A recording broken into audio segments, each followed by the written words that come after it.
Buen día, les habla José Luis Vázquez, bienvenidos a mi canal Ingeniería Industrial. El día de hoy les traigo un nuevo video continuando un poquito aquí el curso de mejora de procesos. Esta vez traemos análisis estadístico para la evaluación de los procesos. Comencemos.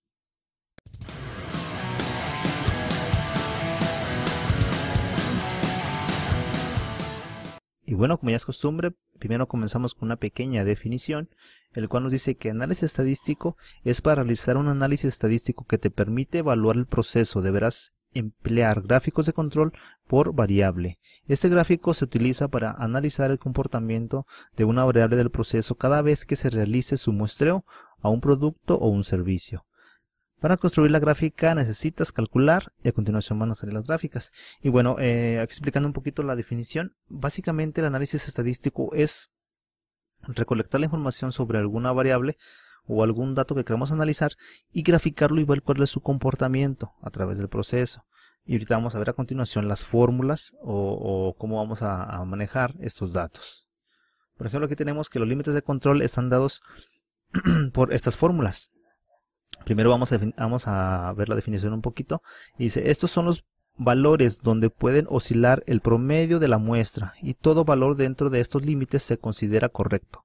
Se calcula de la manera siguiente. Y aquí tenemos dos límites, límite superior y límite inferior. Y como acabamos de ver en la definición, todo valor que se encuentre dentro de estos dos límites se considera que está dentro de control. Entonces aquí le puse la fórmula, no la vamos a explicar mucho, ya que en mi canal tengo ejemplos como tal directos de las fórmulas, con ejemplos prácticos, en donde analizamos ahora sí que cada detalle con sus respectivos detalles cada valor, ¿no? Entonces, pero básicamente es la fórmula del límite superior y la fórmula del límite inferior.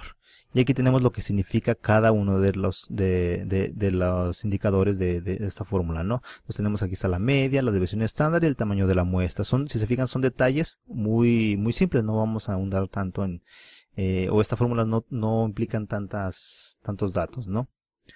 El siguiente valor es la media, que es el valor promedio y se realiza sumando los valores de la muestra y dividiéndolas entre el total.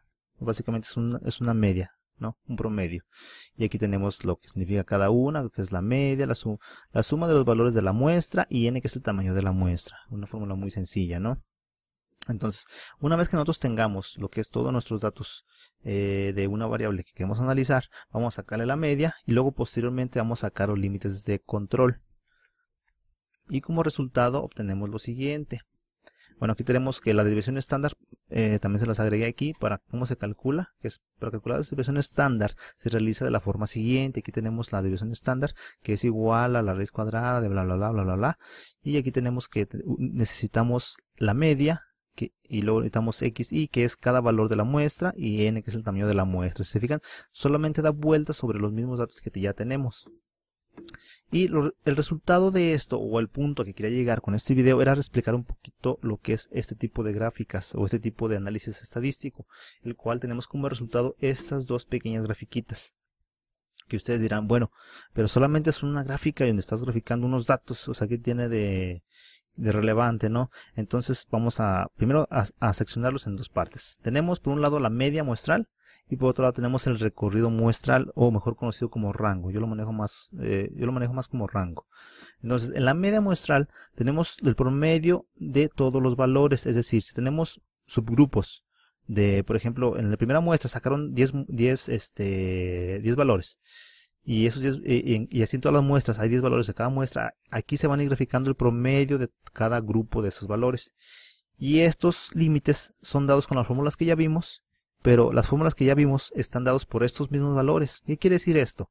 Que los mismos valores que nosotros tomamos de nuestro proceso, de nuestra variable, son los mismos que nos van a arrojar sus propios límites de control. Es decir, si alguno de estos valores estuviera salido, por ejemplo este punto que está aquí abajo, si estuviera por acá, estamos hablando de que según el comportamiento de los valores a lo largo de un periodo de tiempo, que supongamos que este es de 0 a 20, estamos hablando de un ejemplo que sean días, del día 0 al día 20, el comportamiento ha sido bueno, en este caso como está en el ejemplo, pero si un punto estuviera fuera, estaríamos hablando de que ese día ese valor se salió de control, está fuera de control, y tendríamos que analizar ese día qué pasó.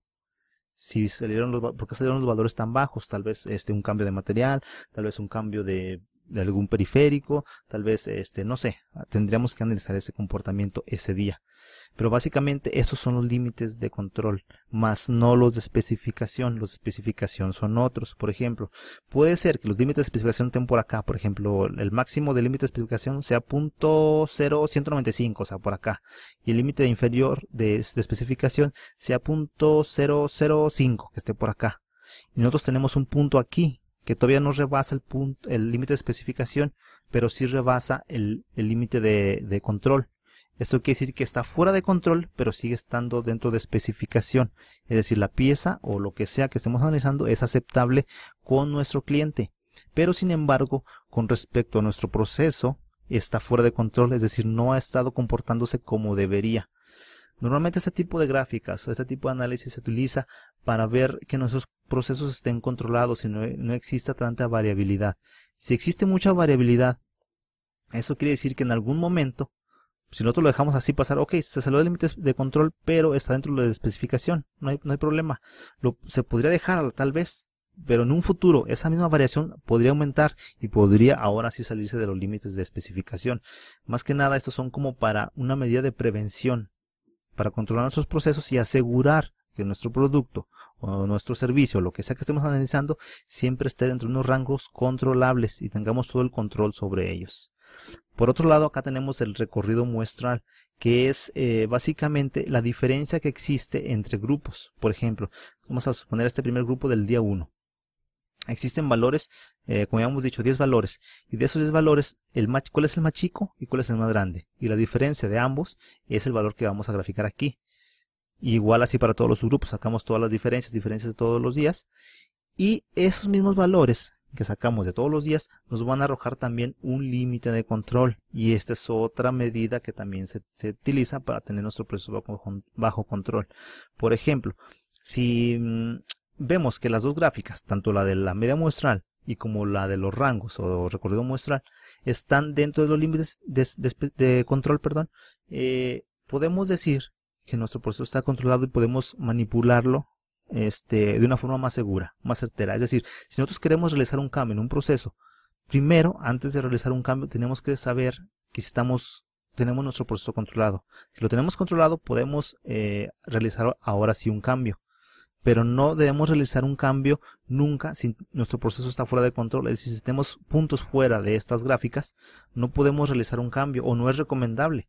Porque al momento de que tú realizas un cambio, tú no vas a saber si ese proceso cómo va a actuar, porque no lo tienes controlado, está fuera de control. Entonces, si le agregas un valor o le mueves algún parámetro de la máquina o lo que sea, no vas a saber cómo va a ser su comportamiento, porque no lo tienes bajo control. Más sin embargo, si lo tienes bajo control, puedes manipular los datos y irlo analizando poco a poco y llevar este cambio de una manera más controlada. Y sobre todo, si un cliente llega y te visita y te hace ciertas preguntas sobre tu proceso y tú le muestras que tienes tu proceso bajo control, obviamente él se va a ir con una mayor satisfacción al saber que tienes tus procesos controlados. Y pues bueno, básicamente eso es la interpretación de este tipo de gráficas. Igual como se los comenté en un principio, en mi canal hay varios ejemplos. Por ejemplo, aquí en pantalla estarán viendo varios ejemplos que tengo en mi canal, de ejemplos como tal, de las que son estos de las cartas C, cartas U, cartas P, cartas NP, que son diferentes tipos de límites de control, pero todos basados básicamente en el mismo principio, en límites de control. Y por último, un último consejo que les doy es que se memoricen bien lo que es la diferencia que existe entre límites de control y límites de especificación, porque mucha gente suele confundirse, suele compararlos, suele decir que son lo mismo, pero en realidad no son lo mismo, es una cosa completamente diferente. Que todos van encaminados a lo mismo, a la calidad del producto, sí, pero tienen un enfoque diferente. Y bueno, también cabe mencionar que suele ser también pregunta de auditorías en las empresas, entonces por ahí mucha atención, ¿no? Y pues bueno, esto ha sido todo, espero les sirva la información, nos vemos a la próxima, que pasen un excelente día.